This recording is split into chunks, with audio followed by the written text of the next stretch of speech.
Imagine that each morning when you wake up, you're smiling and looking forward to your day, knowing that you're happy even while dealing with grief and loss. The Grief and Happiness podcast inspires, comforts, and supports you with each new episode. For more support, check out the Grief and Happiness Handbook and cards. I welcome you to listen to this podcast and discover endless possibilities for your life. Aloha. I am so glad that you have come to listen to our podcast today. I have two absolutely wonderful guests that you're going to be charmed by. So I'll let them introduce themselves and then we'll get started with our conversation. So Ashlee, can you go first, please? Of course. My name is Ashlee Cramer. I have lots of stories, but I was an early childhood educator, married, and husband passed away from cancer. And then this beautiful man, that's young man sitting next to me, my son, Michael, was diagnosed with cancer. So we've been through a lot of grief and happiness. I am a happy for no reason trainer, just like you. And now I want to share, this is my son, Michael. Yes, it's an honor to be Ashlee Cramer's son. I'm going to cry. That's cool. Yeah.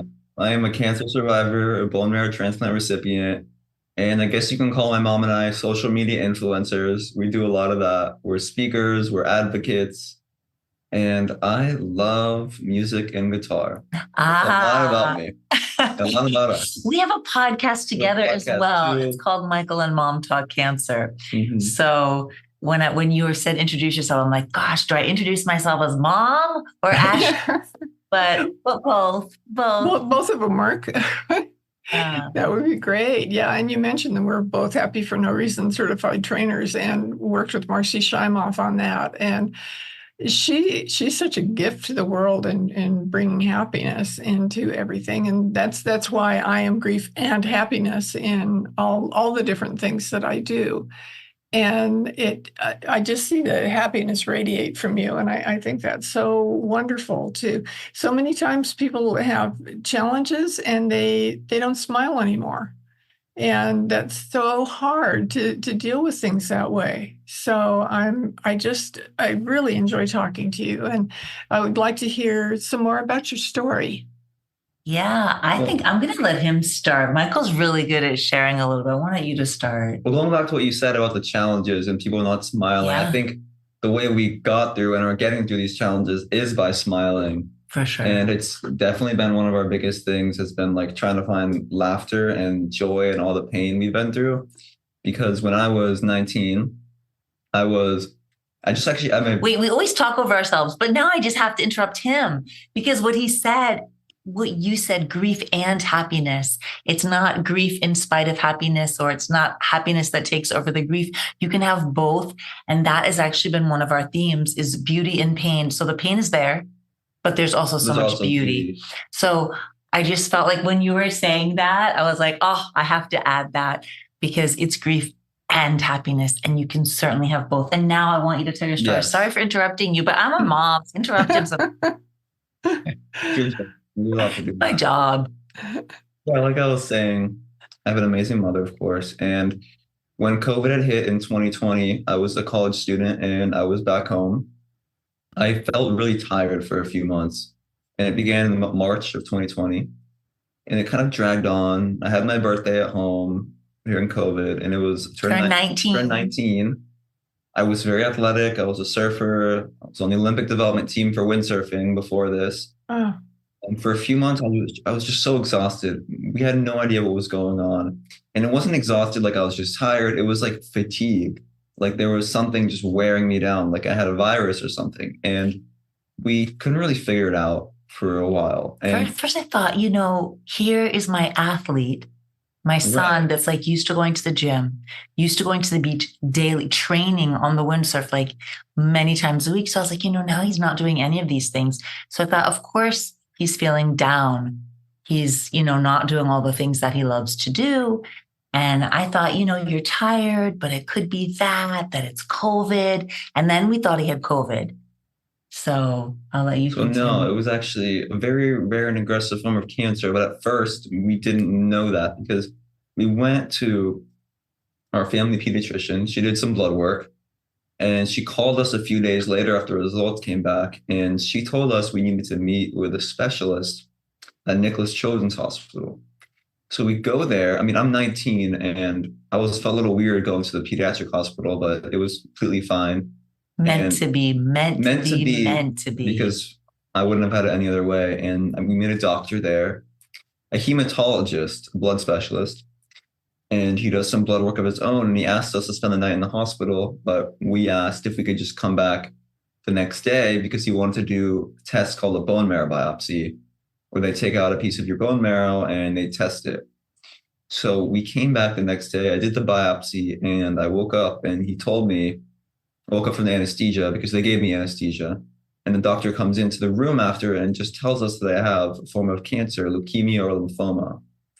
And it was a pretty big shock to us because We were not anticipating cancer. we were definitely not. I was anticipating anemia, something Yeah, simple. I thought it was just, I had no idea what was going Yeah. on. But it kind of made sense in the end because I'm not that tired person and there was a reason. And yeah, it's crazy. But one of the things is, as I touched on, is my husband passed away from cancer. So Michael was diagnosed in 2020, but in 2014, I was married. We had 3 kids. In 2014, my husband was actually diagnosed with a form of lymphoma, but a more common, treatable.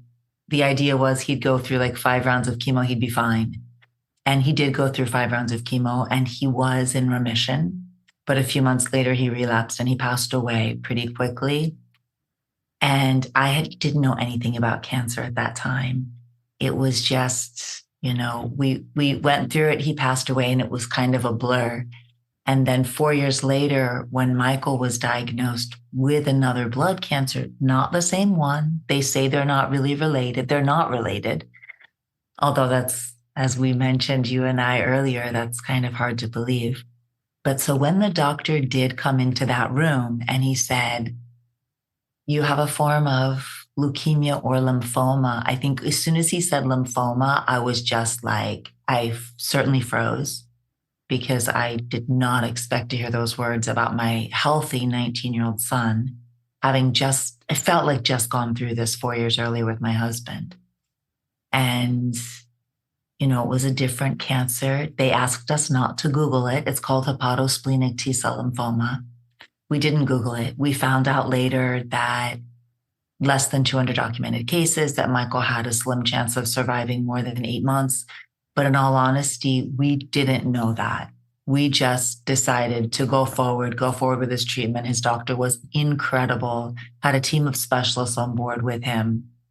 And I don't know, do you want to continue the next bit? Yeah. So immediately when I was diagnosed, we were taken to the 6th floor of the hospital, the oncology unit, and I was supposed to start chemotherapy right away. But the issue was they didn't have an official diagnosis. So after a week of being in the hospital and receiving blood transfusions and people trying to figure out what I had, they sent us home. And we were home for about like 2.5, 3 weeks. But we were going 2 weeks. We were going to the hospital every few days for blood work and to talk to the doctor and get platelets, get transfusions. And immediately one thing that he did was the doctor started me on this medication, steroids, because he knew that whatever cancer I had, it would be part of the protocol. So right away, before I got discharged from that 1 week stay, he started me on steroids and I was on that medication. And we believe that kind of saved my life because he started that treatment early instead of waiting for the official diagnosis, which was huge. And we got the official diagnosis on August 3rd, hepatosplenic T-cell lymphoma. Like you said, a very rare aggressive cancer. And the doctor told us that, I had to go through 2 to 6 rounds of chemotherapy and then a bone marrow transplant. And at the time, it sounded really simple because it was going to be like a few months of treatment, really. So we went through together. We say we because we're always together. But I went through 3 rounds of chemotherapy. I was in remission, thankfully. And then I had a bone marrow transplant. And the bone marrow transplant was from a random donor, random guy in Germany.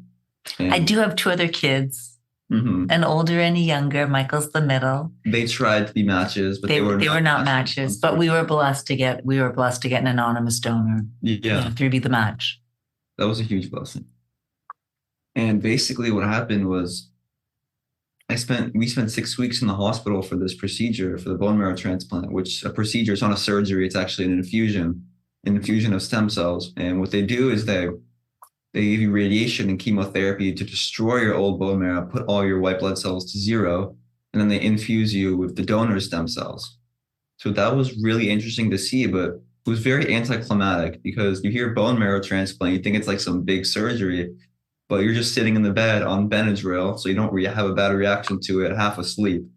So it was very interesting to have that. But then the hard part was really, we were there for 6 weeks, and during those 6 weeks, I was not doing well physically. I reacted very poorly not poorly in the sense of it didn't work, but poorly in the sense of it gave me all the side effects to the chemo. It was very hard on my body. I was hallucinating. I popped blood vessels in my eyes. We vomited. It's so funny. I'm like, we basically vomited together because eating on my vomit. So, we vomited like 30, 35 times, and it was tough. I was hallucinating, and I would ask my mom, why is my grandpa in the room? He wasn't even there.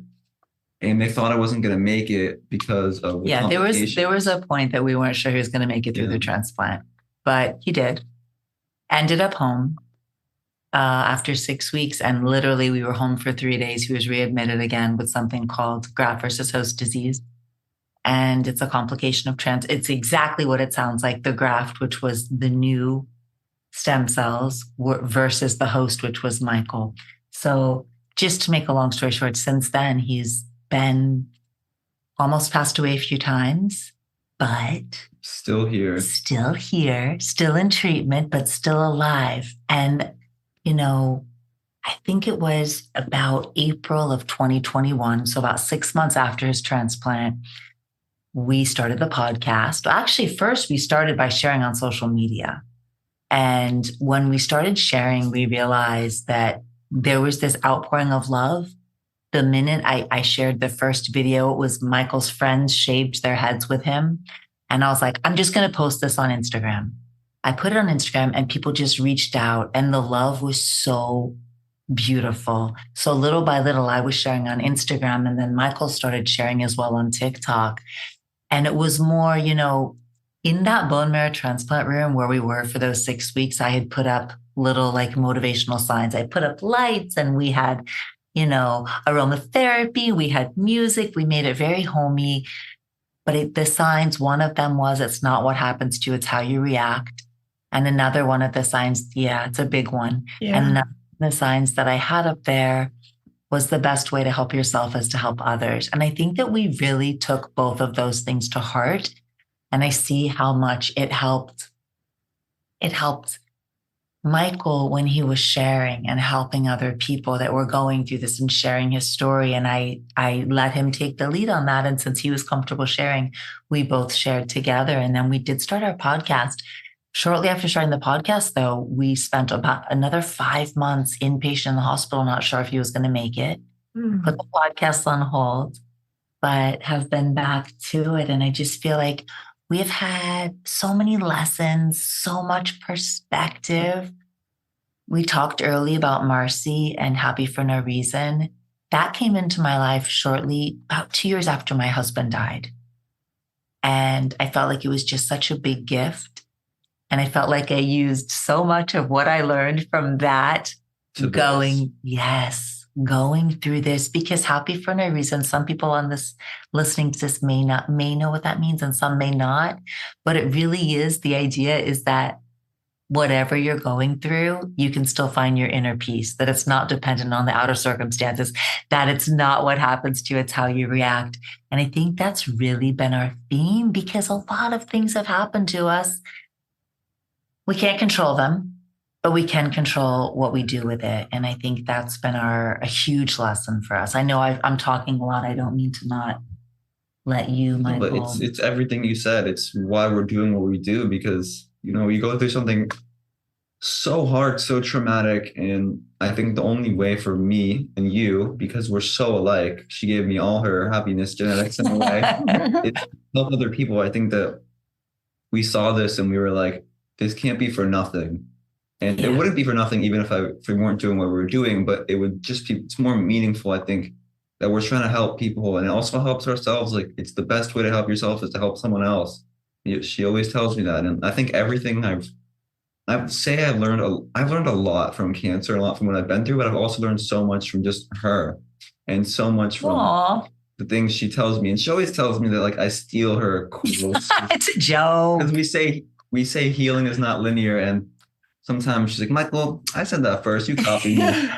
So we have fun. I love it. It is a parent's dream that their child takes the lessons. And also the other thing we say is, you know, because I'm listening to him, and we do have all of these lessons, and we have received, I feel, so much purpose, but no one is enlightened 24/7. The beautiful thing is he reminds me, I remind him. And, you know, because for sure, there are days that it's hard. Michael just went through a knee surgery 4 weeks ago from one of the complications. Mm-hmm. And it has been challenging. Chronic pain 24/7 is so challenging. And it's been hard. It's been hard mentally and physically. And, you know, but we're there for each other. We remind each other.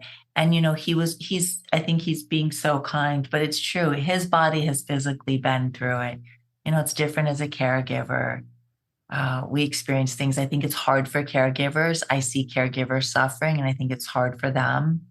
I know you've been a caregiver as well, Emily. You've been through that twice, so you completely understand. But I have also not been on that side of it. So I think we both have, I think that's what's been a little bit beautiful about our experience, is that we can share from two different perspectives, and that you can have grief as someone going through it, and you can also have joy as someone going through it. And you can have grief as someone that's caregiving, and joy as someone who's caregiving. You know, I think we found a helpful balance. So we're trying to share that with other people, just like you. Yeah, that's what I do, you know.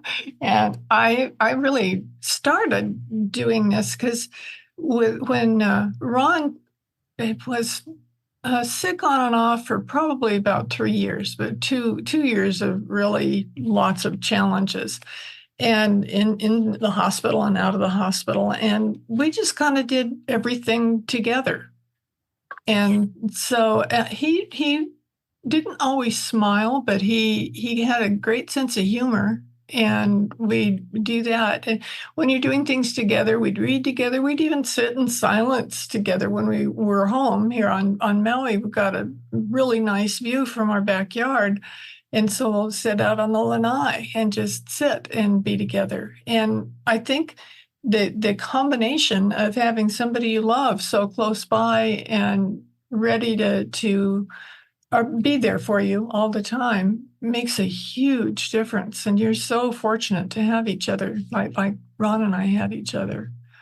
Yeah, we talk a lot about our saving grace. We talk a lot about love and connection. You know, we have like a speech that we've given before, and we're like, how cancer became a 4-letter word. And the 4-letter word most people think of as like an F word. Yes. Our 4-letter word, it's love. And we really feel like love has been huge on this journey, and connection. And there's such a link. I know you know this, but there's so much research about people that are healthy and happy. And one of the biggest indicators of health and happiness is connection. Love and connection. Yeah. So I know you know that as well. So connection has been huge for us. And it's true, because I think that, because there was a point when I was really, really, really sad in the hospital, and it was to the point where I was basically giving up because I didn't see anything happening. But it was the people around me that lifted us up. It was my mom that lifted me up. It was the nurses, the doctors. It was the people in the hospital that I met. It was just all that support that I think if I didn't have the support and I didn't have my mom, I would have died. And it's true. I don't think I would have survived this. No chance if I didn't have my mom by my side. Oh. Yeah, I believe you. I really do. That makes all the difference in the world when you can just love each other and have that be the basis for everything. It is so beautiful. I know with Ron, he was in the hospital for a week at one point, and he was in really bad shape. And it just got to me. He lost 35 pounds in 5 days. So, you know what was happening. We realized what was going on. And my birthday happened to be during that week. And I was staying with him 24/7 in his room because I was helping the nurses because with what was happening, it was a lot of work, a lot of things to do. And on my birthday, he said, I just want you to go home and take a shower and take a nap. And I want you to do that. And then he said, I'll have our friend drive you back so you don't have to worry about it. Well, she drove me to this restaurant that we really love, and all of our friends were there to give me a birthday party, and he had planned the whole thing when he was in that shape. So it was amazing. So and that's the love thing, and everybody around us could sense it and was part of it. And he went home after that on that Friday because he said, "You're not doing anything for me here. I'm not getting any better. I've got a serious problem here, and so I just want to go home." And he chose to stop his dialysis. And we knew when you stop dialysis, there's not very long after that. So we called everybody. It was kind of like a phone tree. I called a few people and they called a few people, and everybody got that we wanted to get contacted, got contacted. And the people on Maui would just come over and hang out with us it was around the clock. There were people here at the house. And we had lots of people from the mainland that wanted to be with him and see him. And those people, they had a ball that week and having all that joy and happiness because it was like a reunion for a lot of them. And they barbecued in the backyard and they sang and danced and played music and did all this stuff all week. And it was so wonderful for Rhonda to be surrounded by that positivity and love that it just everything ended up being very peaceful and really an amazing experience. But it's being able to be with other people and talk to other people. And so many people don't have that when you're going through something like either one of these situations. And I think if you need something to do, a lot of times, especially in grief, you need something to do. Yeah. Find somebody. If you hear of your loved one who's got a situation like this, hang out with them, Yes. And I think that, so many things you said. One thing is my husband, actually the cancer, when he relapsed, it was actually not the cancer that ended up being the end of him or killing him. It was he had kidney failure. Mm-hmm. So similar to he did dialysis. He couldn't handle it. It was too much for his body. And so he wanted to be at home in hospice. And my mom, who's amazing and beautiful and wonderful, was like, are you sure, Ashlee? Your kids are 12, 14, and 16. Are you sure you want them to see their father, pass away and go through this? And Patrice, my husband, wanted to be home. And I was like, that's his wish to be home. So yes. And it was beautiful. We were with him. We were holding him. We were hugging him. It was a little more quiet. We didn't have a lot of people coming through the home as you did, but he was surrounded by love. And as he passed away, he was hearing us. We were hugging him. We were holding him. So many things you said. And the other thing, when you were talking about grief, I think that sometimes when people are going through grief, and this also happens with cancer specifically, is people tend to isolate themselves. Mm-hmm. And of what you did at your moment that could have been grief that you would have isolated and been at home with him, you brought people in and you allowed joy to happen simultaneously. And I think that is huge. And I think sometimes we have guilt or fear about being joyful. when we're going through hard times. And I think that sometimes we need to accept that it is okay to be joyful. It's not going to last forever, the grief, and it's not going to last forever, the joy, but we can have both. So I love so many things that you just said, but we have a lot in common about husbands. I feel you on that. And the good thing for us about kidney failure was it was very peaceful. And that was a beautiful moment. Yeah, I have a real close friend who's a doctor, and we were having a conversation. It wasn't when either one of my husbands were dealing with dialysis when we had this conversation, but he said, you know, having renal failure is a really good way to die. That's actually what the doctor told us. Yeah. Yeah. And that was one reason I was like, okay. That kind of, it comforted me in the process. It comforted me as well. So it's different. So, yeah. And things happen, you know, with those people. I formed a bond with all those people. I knew them before. Mostly they were Ron's friends from way before me. And I had met them and knew who they were, but we have a special kind of bond from sharing that experience. And the other thing he did was anybody who couldn't come be with him, at that time, you could FaceTime. They didn't have Zoom very popular or anything at that point, but you could FaceTime. Right. And I would find the number for him and dial it and then give him the phone so that he could talk to everybody he wanted to talk to. And it was amazing what happened with those people. One of them was in Spain, or not Spain, someplace over there on vacation with her husband and two kids. And he called and she said, you know, can I call you back in a few minutes because I want to bring my kids in here, her daughters and her husband, because she said, I want them to meet the man that was such a wonderful influence in my life. And boy, that for him, what better thing could you say to somebody that's in that situation? I think it's very important. People are afraid to talk to people when they have physical problems and pain, and so they're just afraid to talk to them.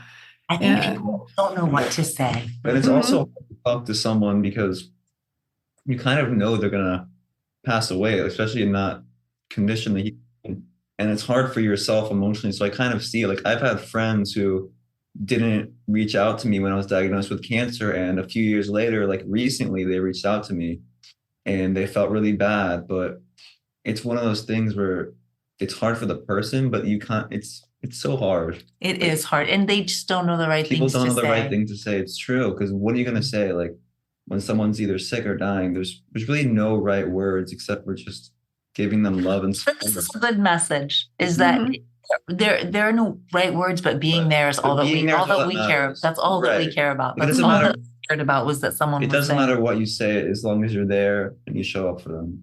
Yeah. You can go in and sit and not say a word, and it makes a difference. It makes a difference. That's how we felt the last few days. My husband wasn't, we were just with him. And you know what you said about the bond that you have with the people that were there. I feel like that with my kids, you know, they were 12, 14, and 16. I always joke and I say they never went through the bad teenage years, but they didn't. And they're not perfect. I'm not saying that. But they didn't go through like those, because I feel like, you know, they went through so much and we were so close that, I don't know, it brought us so close together as a family, going through this, seeing what their father went through, being there for him.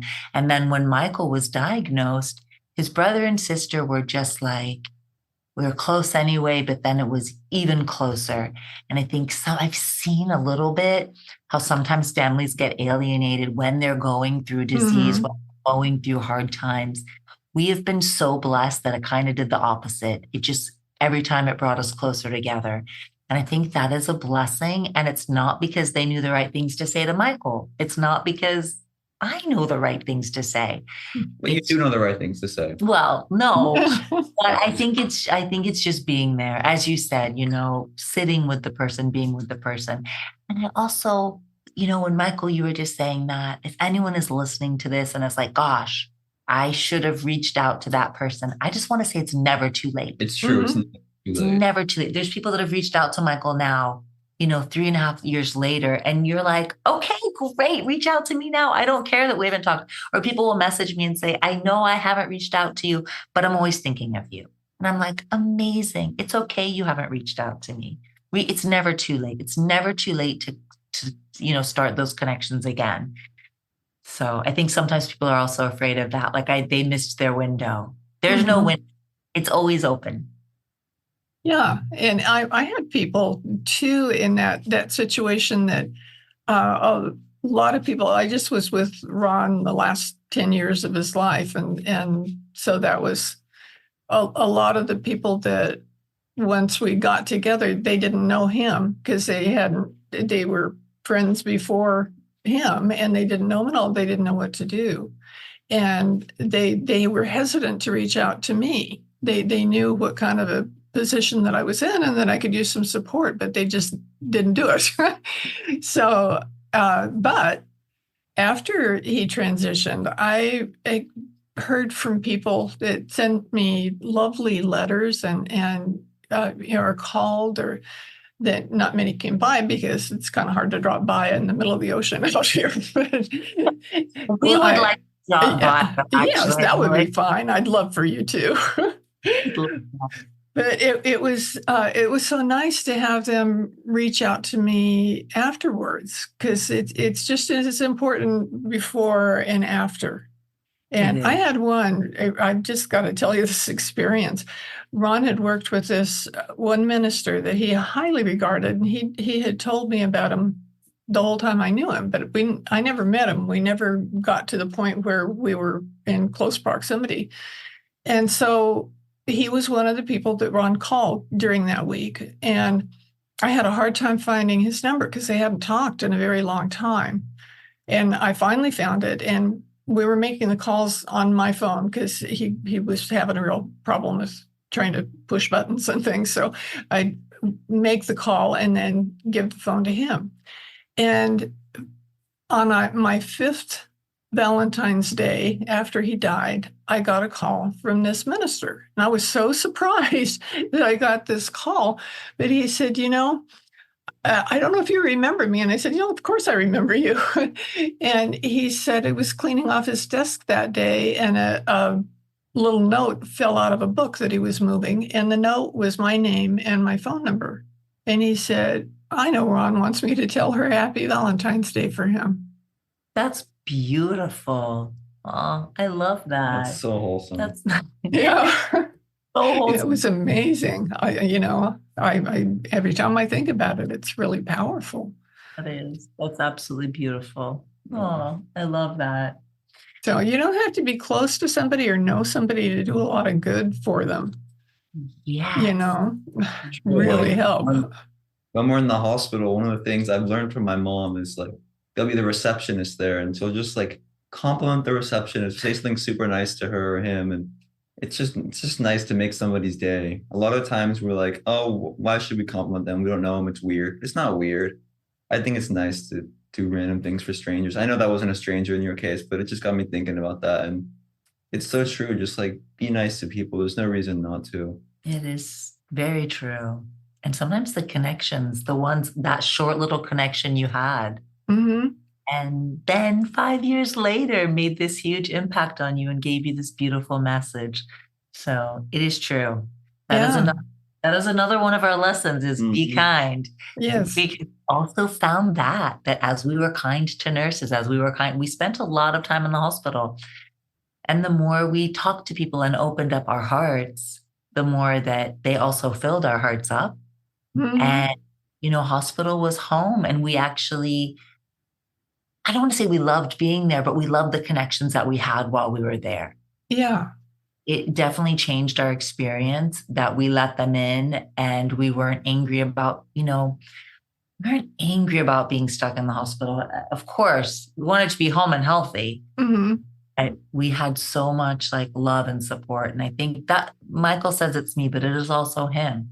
He's also wonderful about talking to people and communicating. And he's been so open about sharing. and starting a support group for other young people going through this, which has also been another huge gift. Well, Oh, sure. that's great. Yes. You can't heal if you can't accept, Yeah. Mm-hmm. It has been a huge lesson. Yeah, the as well. only way to heal is to accept. And I think that was why, I healed when I was really sick at that point, because that's when I accepted everything that was going on. Right.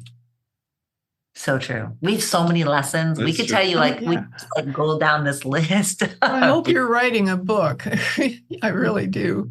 Definitely. We have a lot. We have a lot to share. Mm-hmm. And it's, you don't have to worry about writing the whole book right now, but do write down things you want to remember so that you can include them in that, because you guys are such a shining example for people of how to do it right. That I'd love for you to be able to have like a book that will go on forever and people can Always read. It Yeah. will be. It will happen. We'll send you the first copy. Yay. I'd be happy to write an endorsement on the cover, do that sort of thing. Okay, we're gonna hold you to that. No, that's fine with me. I would love to do that, because people need to know what your message is. It's so beautiful. And love is all there is, and all these people that you meet in the process that are strangers, like the receptionists and stuff, you never know what they're going through. You never know what You anyone. never know anyone's going through. And it could be that receptionist that you said something very kind to was going through something really hard with somebody she loved at the same time. And when she saw your example of being in the shape you're in and being able to be positive and smile and be loving, that could change her world in a brief encounter. You never know what everybody else is going through. You So don't. true. But it's also so reciprocal. Oh, yeah. When you give to someone, it Both ways. it comes back. And I think that's What goes around comes around. And it's an old saying, but it's so true. it's so true. I mean, it's just That's true. One of the things that I often say, and at first people questioned me on it because they thought it was kind of weird, but with all that I've developed and I've been doing, and since after Ron died, and then I was like, okay, now what do I do? And it's blossomed into all this stuff that has to do with grief and happiness. And I tell people I'm happier now than I ever have been. And they said, well, what about when you were with your, raising your kids and with your husbands and stuff? I said, it's different, because it's this thing that I'm being able to share with so many people and seeing such positive results from it, that it just makes me happy. And I appreciate that. I feel you on that. I feel you on that because, at one point, I also lead a caregiver support group. And one of the caregivers was like, I heard Michael say, if he had a choice, he would have lived this again with the cancer. She's like, I don't know how that is possible. And I do, in a way. It's not that I wanted him to get cancer. It's not that I wanted my husband to pass away from cancer, but I think that we have learned so much, and sharing it has touched so many more lives. And I think that has just made such an impact. And it's not, it's not saying that we wanted cancer, but boy, the lessons that we got from it, definitely wanted those. And I agree with him. I hate seeing him go through everything, but would I change it? I feel like it's just, we have so much purpose.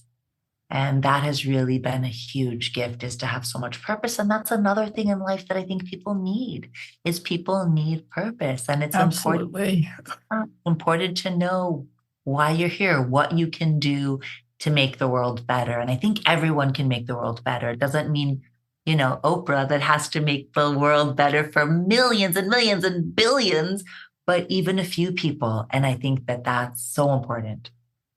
I do too. And I think that's one of the things from the happiness program that we went through with Marcy, is that she's reaching all those millions of people by training so many people to give her message.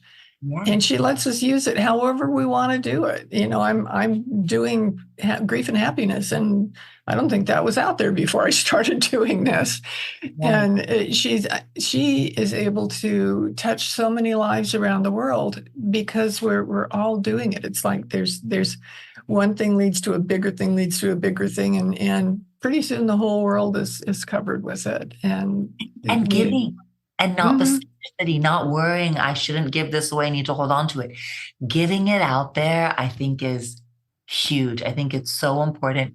Give your heart, give your lessons. You don't have to hold on to them so tightly. I think that's a huge lesson. And Marcy embodies that. Yes. 100%. She embodies that. I agree.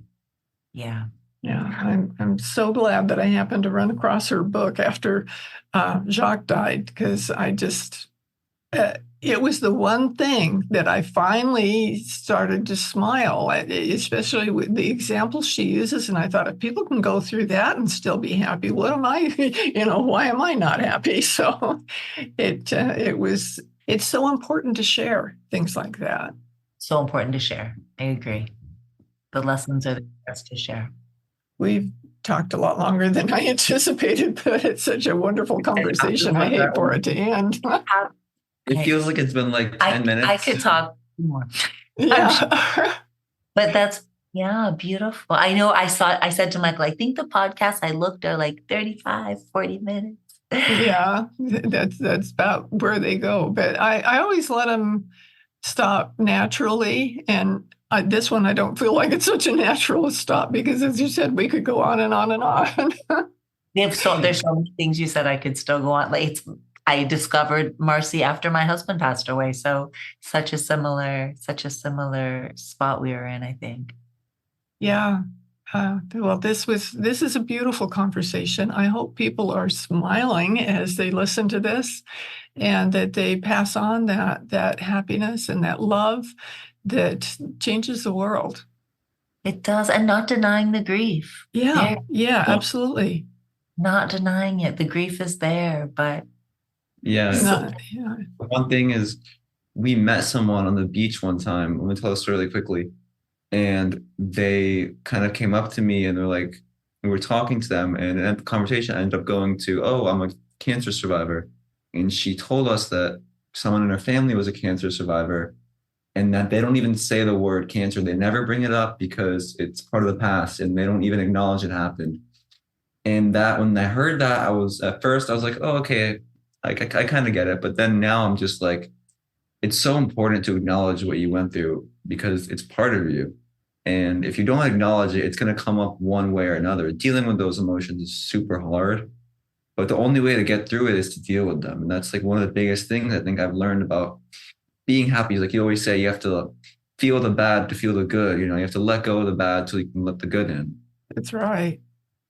We say cry to make space for joy. You can cry. You can cry. That was the phrase. I forgot it. Cry to make space for joy. That's a beautiful phrase.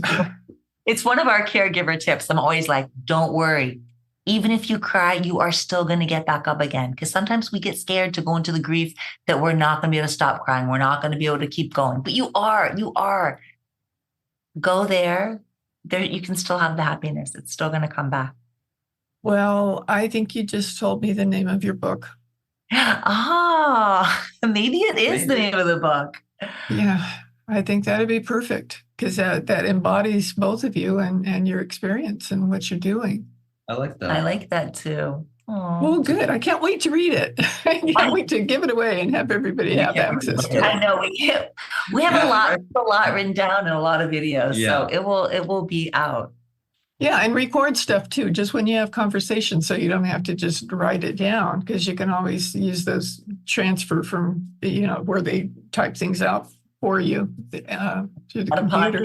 Podcast. That's a good idea, actually. A lot of videos and podcasts. True. Okay, you're giving us a lot of good tips here. Oh, good. That's wonderful. I love it. Oh my gosh, we could talk to you forever. Yes. Yeah, we could. And I think we probably should wind this up now. Maybe we'll talk again another time. I think, maybe I'll be on your podcast and we can talk some more. That would be amazing, yeah. If you would be a guest on our podcast, we would love it. Oh, I'd be happy to. I think that'd be great because I don't want to stop talking to you guys. Beautiful. I will reach out to you. We'll get you on That's our. great. Well, what a wonderful podcast today. This was just so beautiful. And I just hope everybody listens to it and share it. Share it with people because everybody needs this message. Everybody is going to go through grief in their life. Sometimes, lots of times, everybody does. You can't help it. It's going to happen. And everybody can smile and be happy. And you can do two things at the same time. So remember that lesson and live it, and it'll change your life. It did for me. I love that. Oh, okay. So we'll have links for things with them in the show notes so that you can continue to follow their journey and support them. Even if you don't ever meet them or talk to them, you can send them your love, support. Thank you. Thank you. Such an honor to talk to you. You're inspirational, beautiful. You exude love. Yes. Thank you. Such an honor. Thank you so much. Well, thank you. Thank you very much. And with that, we'll say goodbye or aloha, and I'll see hear with my listeners again next week. Thanks for being here. Thanks for doing this. I really appreciate you both. Thank you so much. Thank you. Such a pleasure. Do you want more comfort and support and happiness? Join the Grief and Happiness Alliance at our free gatherings on Zoom every Sunday. Visit my website at griefandhappiness.com and read my books, The Grief and Happiness Handbook, and get your set of the beautiful Grief and Happiness cards. Be sure to subscribe to our podcast, rate it, review it, and binge listen to all of our episodes. I can't wait to welcome you back to another episode of the Grief and Happiness Podcast.